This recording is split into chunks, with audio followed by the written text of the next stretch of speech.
Hello and welcome to Pixel Symphonic, where we celebrate and learn about video game music with the people who make it, the people who listen to it, and everything in between. My name is Joe DeVader, and wow, has it seriously already been a month since the last episode? That feels fake, and yet at the same time, it feels like we haven't talked in years, but I'm very glad to see you, and I'm very happy that you came back. The response to the first episode was small, which I kind of saw coming, but what was there seemed good, and I was glad to hear from everybody that let me know. Anyways, let's not waste any time, and let's get on into the episode proper. My guest today is Chase Bethea. Chase started working in the industry in 2011 and since then has become a multi-award-winning composer.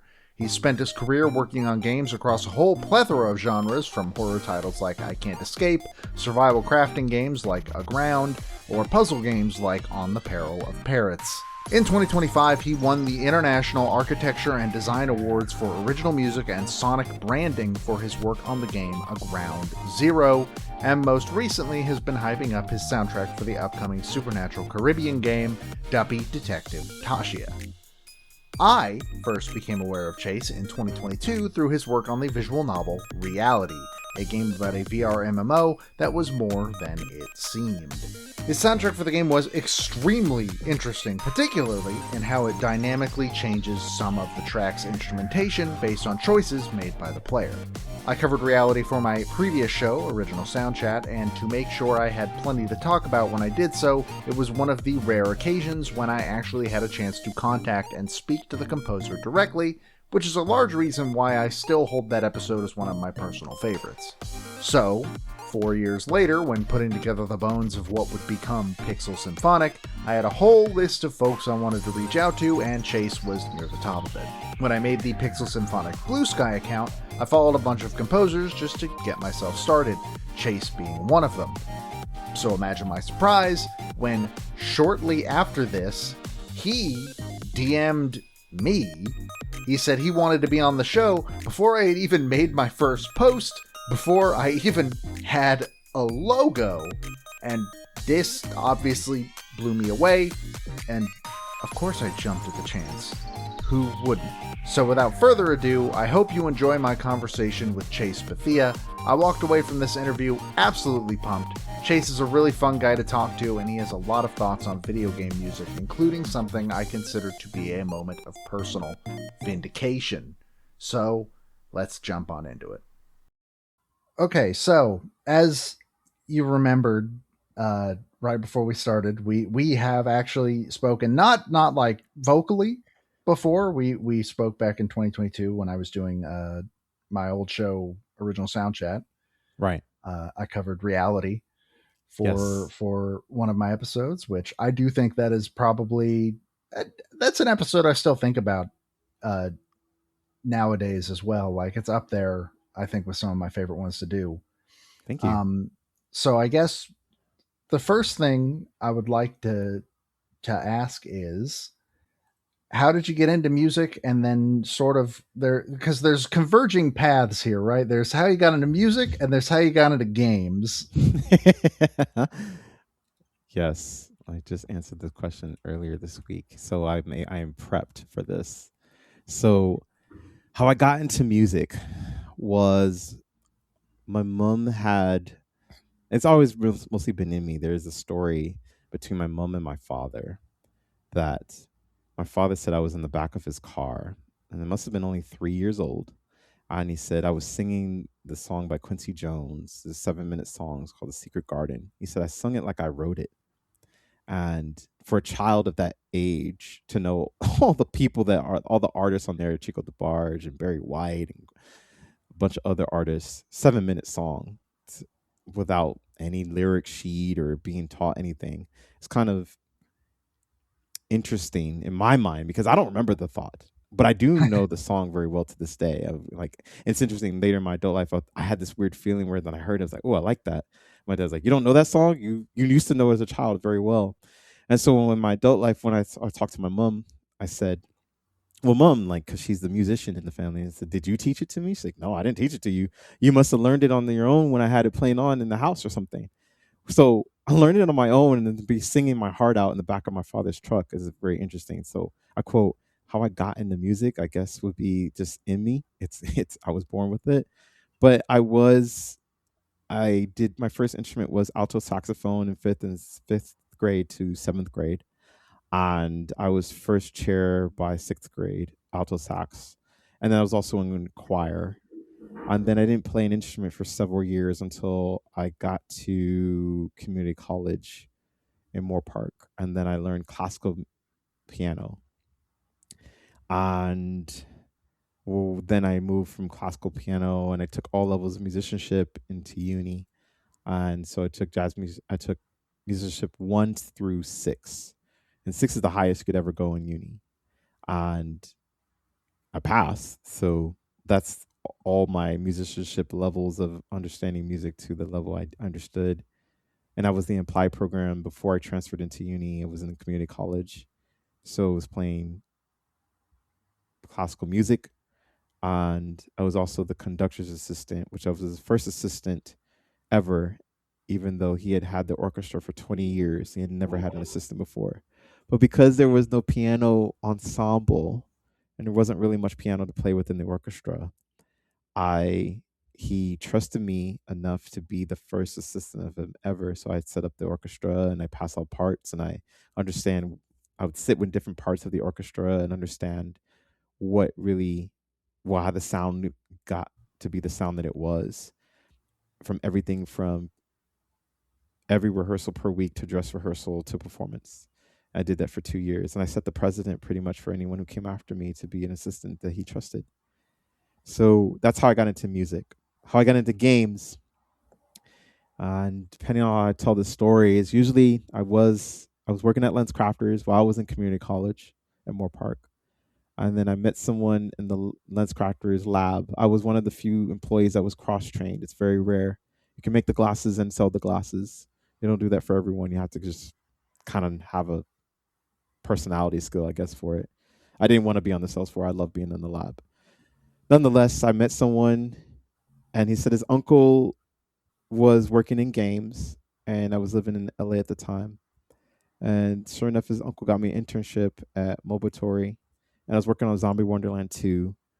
And I was elated because I didn't even think I would get the internship, but I got it, and I got to get the feel of what it really feels like to be in a studio in person, and I used to come straight from my class and drive all the way from Ventura County into LA County and have lunch and work on music and do the things. I was supposed to work on another title, but the studio shut down. There was some drama. I decided to punctuate apart from that drama and give myself the comma, and didn't do I didn't go in that path to work with them. So I researched online how I could continue, and I found a book called The Complete Guide to Game Audio by Aaron Marks, second edition. And I read half of the book. I posted my work online. I got a couple interests from some game developers in the forum. And then I got a big interest from one developer. And then I ended up writing an extra demo for the game. And I got the gig, and I shipped my first gig without any mentorship or any idea of what I was doing. And it was my first paid and shipped game called Electron Flux on Android. And that was 15 years ago. So, a couple of things from our last talk that I I have since lost the email chain, so I don't know if any of these I were have it. expanded upon. So maybe you could tell me if they were. I'm looking at my outline from that old show, and one of the first bullet points I have is participated in both band and choir from 5th, 7th grade. Mm-hmm. Said you were already writing your own music around 1997. The medium, the Game Boy camera. Yes. What? Yeah. Well, yeah. If you didn't have a Game Boy camera at the time, I usually know what these things are. The Game Boy camera was the first selfie because the camera could switch around to show who was in front of you, or could show directly on you. You could take the first camera. But if you played a specific game on the Game Boy camera, the Game Boy camera is amazing. I highly recommend it for anyone who hasn't ever experienced this. It has so much on there that you could do. You'd never be bored. If you're bored, there's something wrong. Like, you need more stimulation. But the Game Boy camera had a secret game, and if you got through the game, it was like a space shooter game, and then if you got a high score, then you unlock something, or you could just go to this like DJ part of it, I think. And in the DJ part, you had like a little face thing you could put on there. You can try their own things, but then you could, if you press select, you could go underneath the hood, and then you could create your own music. So I created. Huh. Oh my gosh, I wish I had the Game Boy camera from that time. I made jams. I remember, and sometimes I turn it off before I finish, or the battery die. And I mean, I had stuff I loved on that Game Boy camera. When that was how I was writing music, and besides that, I was transcribing music on the alto saxophone because I was bored playing hot cross buns for the band stuff and whatever else I was learning. So I turned on the smooth jazz radio station in Chicago, WNUA 95.5. And I didn't have manuscript paper, and I didn't know what sheet music or manuscript paper was at the time. So I just write down the letters, and I knew what the letters were on the saxophone, like in terms of what the letter notes conversion was. And I just listened by ear and figure it out, write the letters down, and then I knew I just had like I'd know the piece from whatever radio station it was. But I was transcribing music. I wrote music on the Game Boy camera. I always listened to sound tests for any game on Game Boy that would have a sound test, specifically Final Fantasy Legend 2. So I really was enamored with what I had in front of me. I don't think I knew that there was like the ability to do that on the Game Boy camera. Man, what the hell was the Game Boy camera? It was amazing. What an interesting piece of technology. Everything I learn about that thing. And the other thing that this is less a question and more an anecdote that I wanted to bring up that you had told me because I find it very funny and also very charming. Um, Oh boy, I you think I know what said it is. in 2001 you had composed your first track in FL Studio 3, Okay. and you played it Yes. for somebody and they said, "Oh, it sounds like it should be in a video game." And you say that you didn't take it to heart at the time, but the quote you gave me was you would describe the event as, quote, "a red flag that could have been as bright as the blood moon from Breath of the Wild," which is a fantastic quote. uh, I love that quote so much. Yeah, it definitely was. I should have listened at that time. The Blood Moon is quite scary if you've never played it. For anyone listening, yeah, when the thing comes in, you're like, oh, okay, yeah, it's going down, and it's like it couldn't be even more apparent that I should have been writing game music at that moment. It says, hey, it should be in a video game. Yeah, it's like, you know what? You're right. OCR remix exists. If I had just even, I would have found even the original, the complete guide to game audio first edition, because that book was out then. Remember, I said second edition. If I just listened a little bit more intently and just with more comprehension, yeah, I would have. Oh, I would have been greater sooner.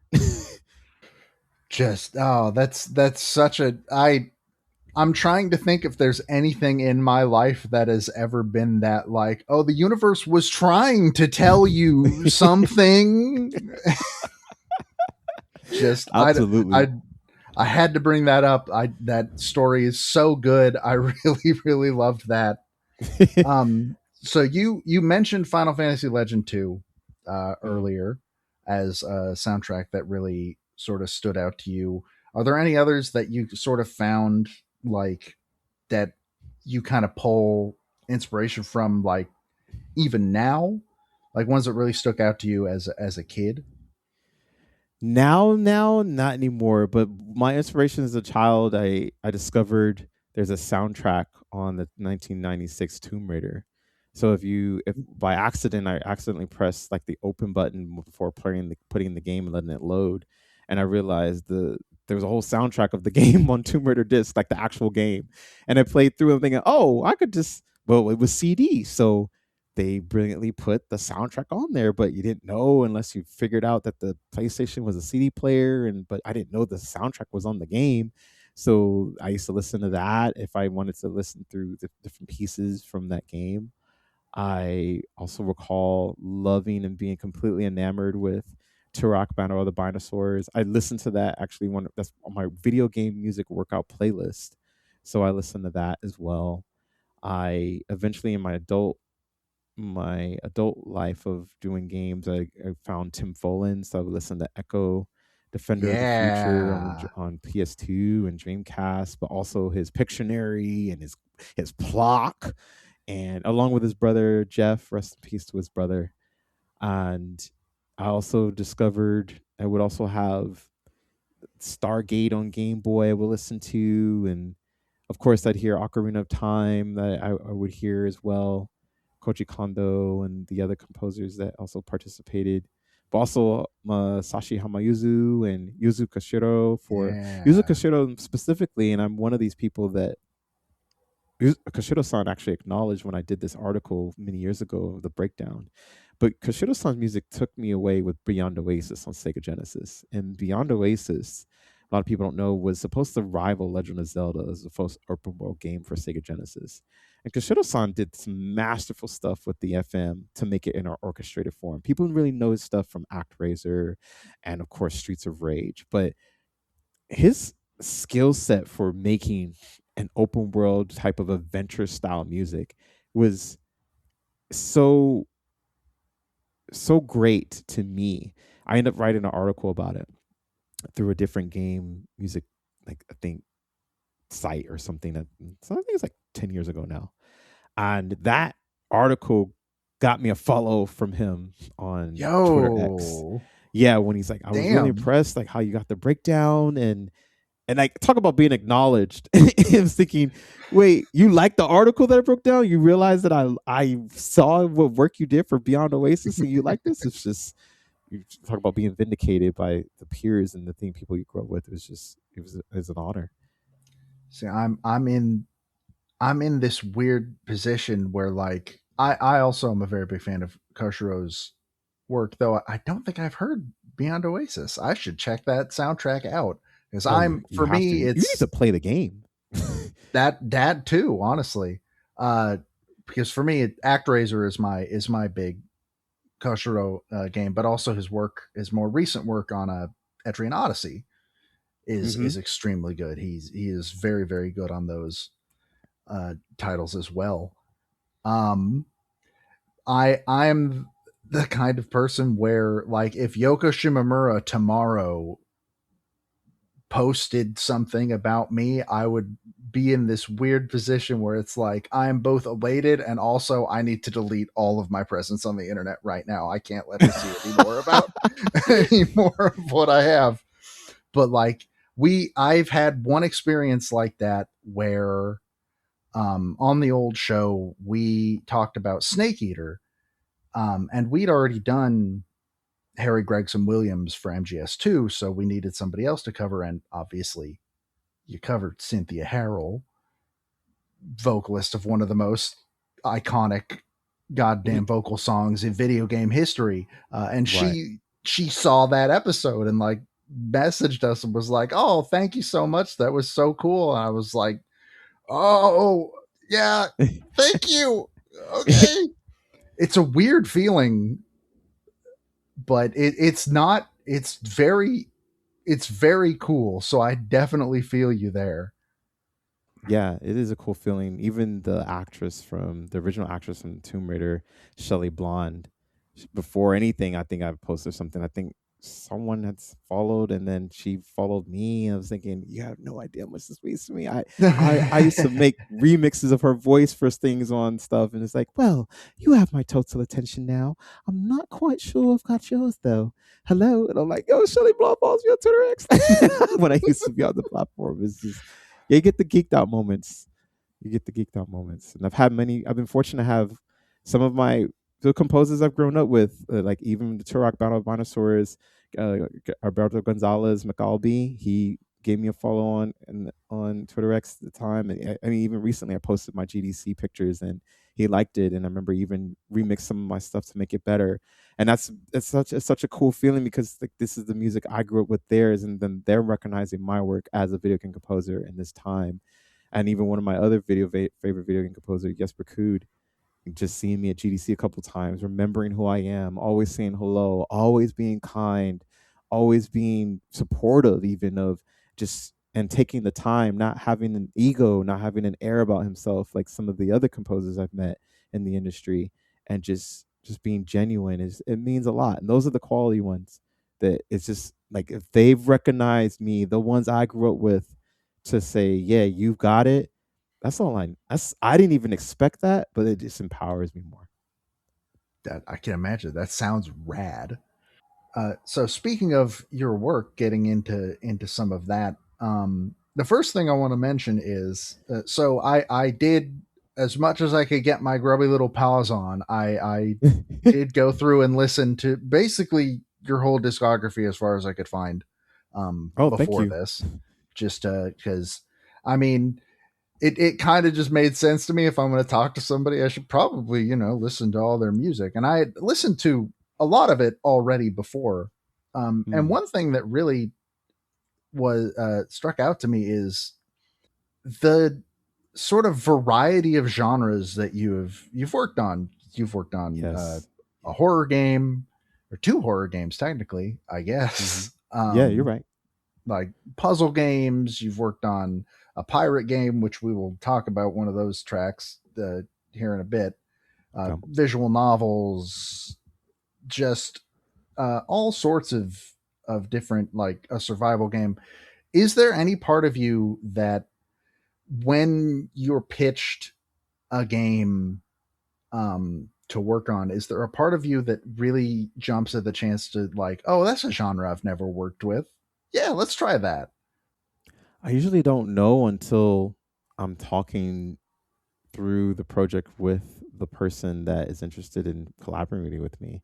Mm. So even specifically with Sprite Ranch, Glenn Henry, when we're talking about on the Peril of Parrots, I realize, oh, there isn't really a specific bossa nova soundtrack that exists in game music, like specifically bossa nova. There's not hints of, not a track here, just every single thing is a bossa nova. And I'm thinking, oh my goodness, I grew up with this sound.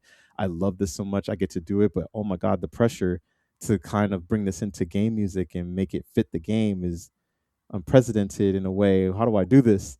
And then when we moved into Sunken Stones, it was, yeah, how do you have how do you bring the Caribbean back to the Caribbean, like the Pirates of the version, not Pirates of the Caribbean, like actual Mm-hmm. sound, not westernized.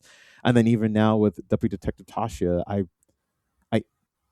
unintentionally created a new game music genre called Caribbean noir, and it's not like it's mostly just, yeah, I'm interested in the project, but I have no clue what it's supposed to sound like necessarily until I'm doing it.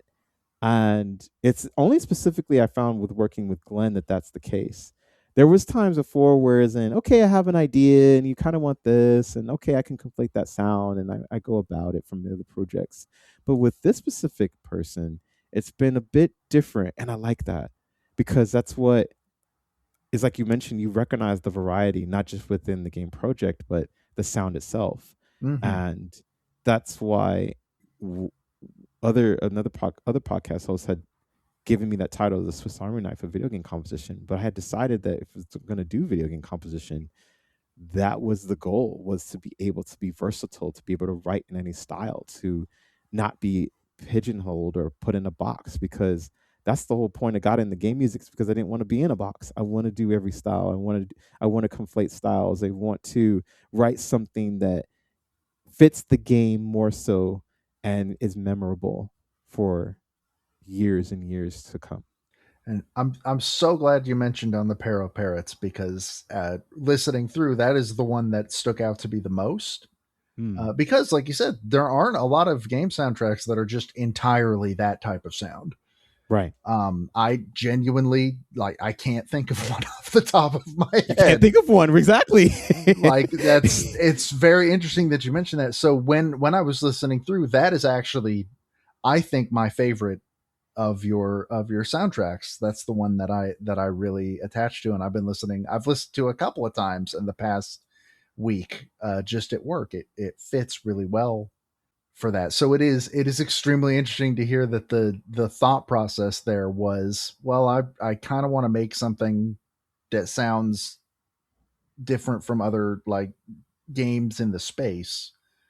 That it kind of reminds me of whenever like Yumiyake talks about Katamari and how back during the first Katamari Damacy, his goal was, well, I mean, there aren't any soundtracks out there that are like all vocal songs. So we decided to make a soundtrack of vocal songs in the PS2 era.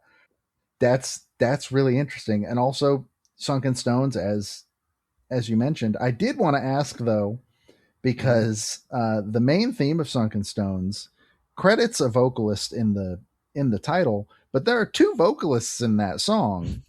Yes. Is the other one is you? The other one is me. Hell Yes. yeah. Yeah, I've been singing in my projects, as you possibly call from reality. Hmm. Breaks in motion. I'm singing in that. That's me. I'm singing in the I Can Escape Darkness, some Quasars, where I wrote the music in Aztec language, and I'm singing freedom. Pretty much is what the lyrics end up turning out to be. I'm Oh, I singing don't in think I that. caught on that was Aztec. Oh, that's really cool. Oh, I've been doing a lot of Easter eggs in my game music for a while. I just wish people would listen more, or like inquisit and be more inquisitive and dive a little bit deeper. And I can tell you are, and so but yeah, there's a lot of Easter eggs in a lot of the soundtracks I put in. Whereas in like if you got like the questions, I don't always put it out in because they're in my game development journals sometimes.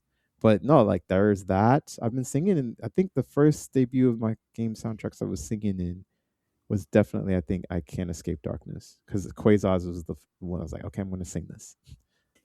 Like it, I always find it because you don't get a lot of composers that sing in their own stuff. I feel like there's like, I mean, I'm sure there are other examples that just aren't coming to mind for me. I might just be blanking, but like Darren Korb is kind of one of the only examples that really springs to mind in indie games, at the very least. There are probably more, and I'm probably embarrassing myself by forgetting their names.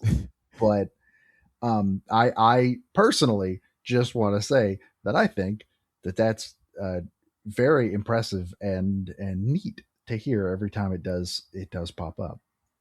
Thank you. Yeah. Well, you asked me how I got into music, and I'd always mention I Mhm. was in choir. Yeah, So I know how. I took vocal lessons from mom at least twice in my life, once in my adolescence and once in my adult life. So I still strengthen and keep it together for that. But yeah, the other vocalist in the theme is my mom, and that's because it's kind of like the Katamari ideology is that I really didn't hear any vocalists that sound like my mom's sound. It was just the same like kind of sound I heard from other things, and they're very nice, but I needed something more unique. And then when I have that sound, the Stardander School for Witches soundtrack come out, you'll hear more of her too. I did not know that was your mom too. That is Also, super cool. you loved on the Parrot soundtrack. You know she's singing Portuguese. She wrote and sung that I believe intelligence is what it's called. She wrote in Portuguese and sang it. I had just randomly said, "Hey, I need vocalist, mom. And you're good. I'm trying to just submit this. Can you sing this little? Here's the melody." I didn't tell her to write it in Portuguese. She did it all in her and sung it. I didn't even know my mom could sing in Portuguese. Huh. That's a hell of a way to discover that. But that Yes. is So artificial aptitude is the name of artificial the aptitude, name of of the course. track. Yeah. Yes. And that was one of my favorites actually. I made a playlist of my favorites as I was going through, just so I'd be able to like reference it as I was going. I Okay. do want to note all six tracks of On the Peril of Parrots ended up on that playlist. Oh wow, thank you. That means a lot. That means it's a solid soundtrack through and through. It is an extremely solid soundtrack. So I'm very pleased to be able to learn more about where it came from, because like that's what I like the most about talking about video game music is when you learn like things that you otherwise wouldn't learn just from listening to it. Mm-hmm. It's Mm-hmm. neat. I do want to talk about reality a little bit, because that is the game that essentially introduced me to your work. One of the things that you mentioned when we talked about it was that you were in the project from the beginning, and your first priority was you wanted to start with the different character themes because the story was centered specifically around the people in the story and the specific decisions they were making. So you wanted to make sure that the player could really recall each character's unique theme. How Mhm. did you go about, how do you go about when you're writing something for a game that is more narrative based and character based? Do you get like a general idea of who the character is, or is there like already dialogue sort of written for you to look at, or what's the process for that? Yeah, if I recall, reality is 10 years old now. It's this year. Oh geez. Uh, and I know, and I wish I could pull up my game development journal because I actually have these things in the journal. This anyway, it's going to be in the third book, so people will be able to see it in that. But to answer your question, what if I recall? I remember thinking about in the beginning Lilia and Ben, and I was thinking I need to embody. I used to, in the journal. I remember writing down characteristics of them, like happy or moody or abrasive or cocky or whatever the case may be for them. And I thought about what does that sound like? And so I really took to heart, this is what this sounds like for these type of moods, because this is what music is. Music breeds a mood for people. Music can make people feel happy or sad. It's my responsibility to carry these emotions for people. It's over 50% of the experience. But even in this case, if anyone hasn't played it, this visual novel is a dynamic kind of game. It's not just you click through and you're reading. Mhm. Your choices impact the music in the end. And a lot of people don't think understand that. And so I'm definitely carrying way over 50% experience. I'm not only in the storytelling, but the decision of how your mood is feeling throughout the game, which you may not know. So with that, I have to also have a third thing in mind, whereas in because of the story and how it is, I do get a game design document. I do get some of the scripts, so that's how I'm able to pull some of these adjectives from that, and I have some of the art, so I can see some of the visual, the facial expressions. But I also know that with the context of reality is based off of if the person will stay in reality or if they choose to be in a VR virtual world. And so I thought, what if the concept of real instruments versus virtual instruments, which was some kind of topic, I guess, around the time, Mhm. which would play as a metaphoric subconscious form, which people wouldn't know. And I said, okay, I'm going to use virtual instruments within my computer only for these contexts and add some of that to specific characters. But I'm also going to play live guitar. I don't know how to play guitar, but I'm going to play guitar. And I think I kind of mentioned that before when it was on the podcast. Like, he doesn't play guitar and Mhm. he has guitar. And it's actually pretty good. I was thinking, oh, that's very kind of them because I really don't know. But I've had some experience knowing I know what the sound I want, and then having a live keyboard in there, and then having my voice in there. Then these are the human elements to relate to. Oh, is this person in the game going to stay in reality to have these connections to these real instruments, or are they only going to be related to feeling something virtual completely and being and living there? And those were the ideologies and systemic thoughts I was having as I was progressing through each character. And each character I know has to have a specific tempo and a specific feel and a specific sound. So I really took it to heart for knowing that when you're in because it needs us an identity. And the sonic identity was proven, whereas in if you were to play the game in a room and no one saw the visual, you at least know, oh, okay, that's Lilia's theme. Oh, they're playing reality. Oh, that's Ben's theme. They're playing reality. Oh, that's Jacob's theme. They're playing reality. That was the goal. I will admit that before I went and reread all my information on the outline, I had actually forgotten about the dynamic part of reality's soundtrack, and now I am remembering a bunch of stuff in that game, and like I can't think of another game that really, especially not a game in that genre, because like visual Mhm. novels are, I love visual novels, like don't get me wrong, I adore visual novels as a genre, but they don't really have dynamic soundtracks based Right. on stuff. And so I think that, and I do remember talking about the sort of back and forth between the synths and the live instruments, representing the two halves of the coin in that game's story.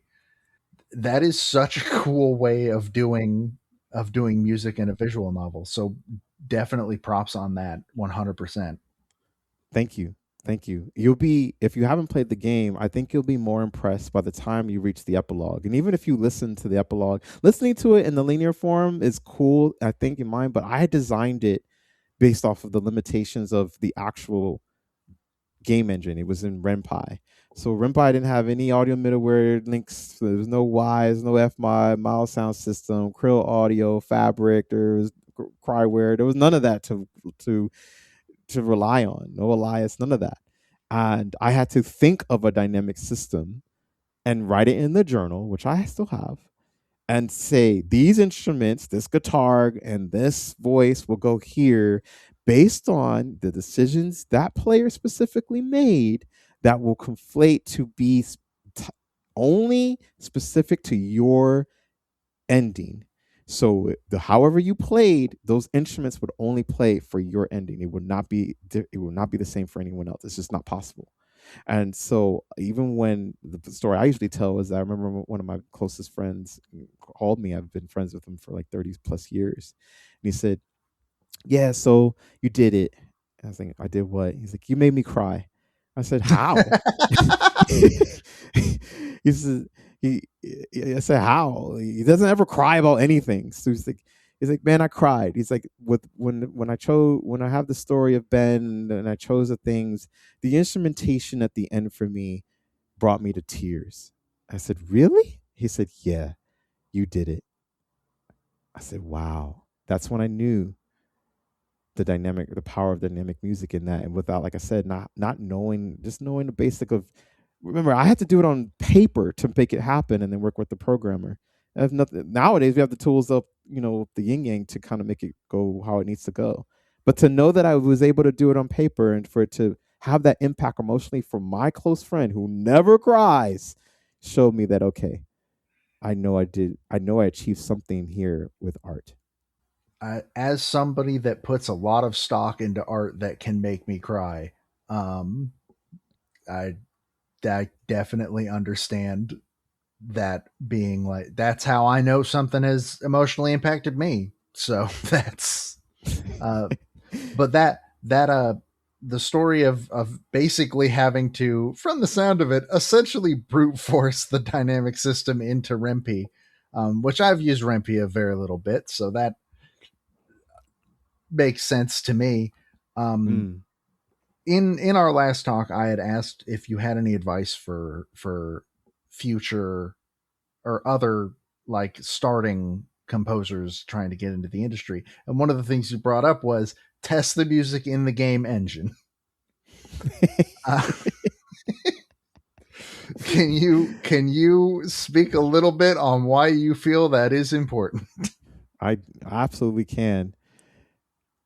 A lot of developers get in their own head for doing the work they're doing, and it makes sense. They're with it every single day or late hours at night, and they only know what they know because it's what they're engulfed in. But sometimes what happens, you bring other team members in, they talk about ideas, and you talk about ideas, and you talk about ideas, and it gets to the point that talking isn't really going to solve the problem. You have to test it.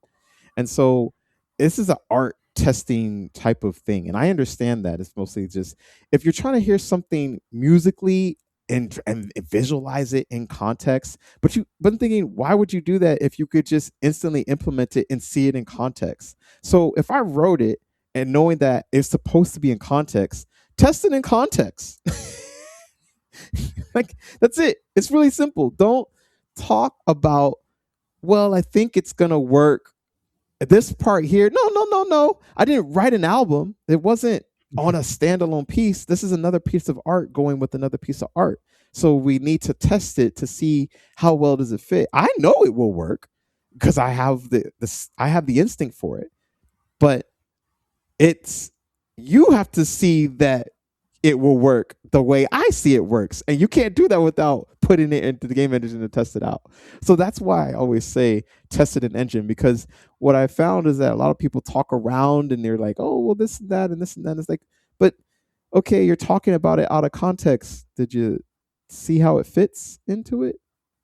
Oh no, I didn't do it. Oh, okay, yeah, this and we just probably need to change. Okay, fine, and that makes sense. But the talking will get you nowhere and you're wasting time. So I don't think they want to do that. So I just say, hey, look, here it is. Please test it right away, or I will test it and make a video to show you that it works or it doesn't work or what we need to change, because that's part of the process overall. No one says I drew this art and don't know how the art fits in the game. Or typically, like, you got to test it in the game to see how it fits and flows.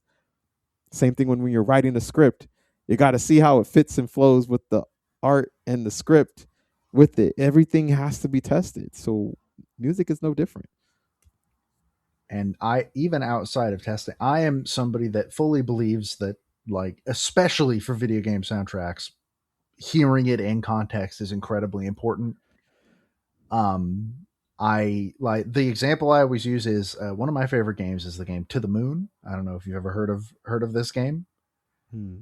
I have not. It is a narrative game by a developer by the name of Kangao, and it's there's a song in it called Four River, which is a piano piece that on its own, it's a very nice piano piece. It's kind of repetitive. Even characters in the game comment like it's kind of just some of it's just kind of the same notes over and over again, huh? And so like on its own, it's a fine piano piece, but then in the context of everything that happens in that game's story, that song is an emotional wrecking ball. Oh, wow. And it's kind of I really really appreciate. I feel vindicated hearing that from a composer uh, that even just in the development cycle, like hearing the song in context is extremely important. Not just to know if it works or not, but also just like because what's happening in the game while that song plays, that's a part of it's something that the song is working in tandem with. And I that is a very very important. It's why I try to. I don't typically listen to video game soundtracks before I've played the game Mm. because I want my first time hearing that soundtrack to be in the game where it Yes. plays Right. because it's just it's a very important part of the experience for me. So I feel more than a little vindicated to hear a composer say essentially the same thing because some friends have told me I'm crazy for that. Well, art is subjective. Art is subjective. I couldn't have said it better myself. And I think that is a fantastic note to end on. Chase, thank you so much for being on, man. This was a really fun conversation. I had a great time. Thank you for having me. I really appreciate it. I love knowing that someone appreciates the work and is listening, and I'm happy to always give the inside perspective of what's really going on, because sometimes I don't know until after, but to have someone to really enjoy it, it means a lot to me. So thank you. Where can people find your stuff? What's the best way they can support your work and some such? The absolute best way is to go to Chase, like the bank, Bethea, B as in boy, E as in Eric, T as in Tom, H as in Harry, E as in Eric, A as in Apple, chasebethea.bandcamp.com. That is the absolute best way you can support. I totally appreciate it. It means a lot. Or the follow the stream. If you want to purchase the soundtrack, that helps even more. It means that y'all are really listening with in greater feeling, and you want to own it and you have it anytime. And I try to make it accessible for everyone there. So yeah, that would be the best place to check it out. I will be including a link to your Bandcamp in the show notes just to make sure that people for sure can make it there. I'm going to make it as easy as possible to get to that page. So Thank you. Just so folks listening know, you don't have any excuse. Zero. Well, with that, again, thank you for being on. I appreciate it. Thanks for having me.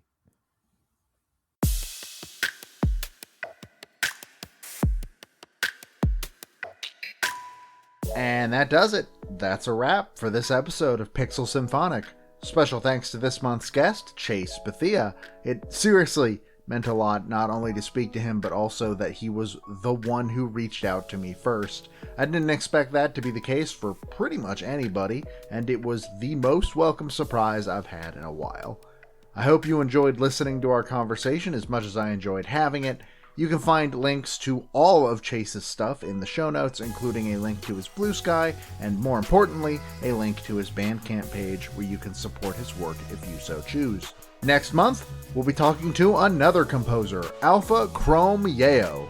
ACY is a rather fresh face in the game music biz, making his debut as the lead composer of last year's Promise Mascot Agency, which, if you follow me elsewhere, you might already know, happens to have been my personal game of the year for 2025. It was an extremely fun conversation. I'm so excited for you to hear it, so I really hope you're looking forward to it as much as I am. If you would like to keep updated on Pixel Symphonic, you can follow the show on Blue Sky at pixelsymphonic.bsky.social. After the release of the next episode, the plan is that I'll be launching a Patreon where you can support the show if you want, and you'll be able to get the show 1 week early by doing so. I'll keep you posted on progress for that as we get closer to it launching. For now, you can find Pixel Symphonic and my other show Smashterpieces at anondino.squarespace.com. If you like this episode and you have a minute, it'd be a great help if you could leave a comment and rate us on your podcatcher of choice. Every little bit helps, and I'd really appreciate it.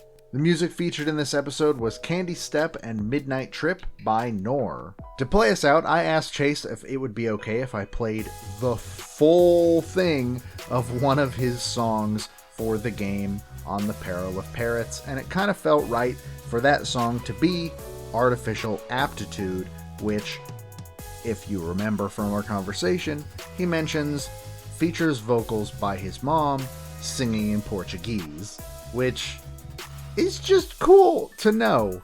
So I hope you enjoy that song. I certainly very much do. Thank you for listening. I'll see you again next month. Stay safe out there.